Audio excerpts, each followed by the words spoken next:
ఒకటి చెప్పనా? నా పిల్లాడు బోర్లా పడ్డాడు.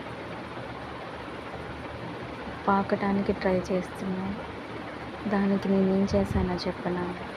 వాడికి ఇష్టమైన బొమ్మల్ని దూరంగా ఉంచి పాకుతాడా లేడా అని ట్రై చేశాను. పాకుతున్నాడు, పరిగెడుతున్నాడు. ఆ బొమ్మల్లో అంత పెద్ద మ్యాటర్ ఏం లేదు, నాకు ఇష్టమైనవి కూడా కాదు. కానీ దూరంగా పెట్టడానికి కారణం ఏంటంటే వాడు పాకడం నేర్చుకుంటాడు, పరిగెట్టడం నేర్చుకుంటాడు. వాడికి ఇష్టమైన దానికోసం అందుకోవడానికి ప్రయత్నం చేస్తాడు. అలానే దేవుడికి కూడా మనం చిన్నపిల్లలమే కదా, అందుకే మనకి నచ్చిన గోల్స్ని మనకు అందకుండా దూరంగా చేస్తాడు. మనం వాటి కోసం ప్రయత్నిస్తూ ఉంటాం.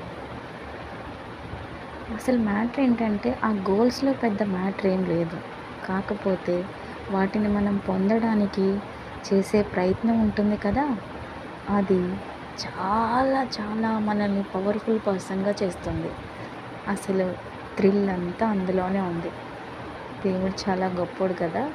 మనం మన పిల్లలకి ఎలా నేర్పించుకుంటున్నామో దేవుడు కూడా మనల్ని చిన్నపిల్లల్లా చేసి మనకు అన్నీ నేర్పిస్తాడు. మనం ఎప్పుడు దేవుణ్ణి తిట్టుకోకూడదు కదా, అర్థమైందా?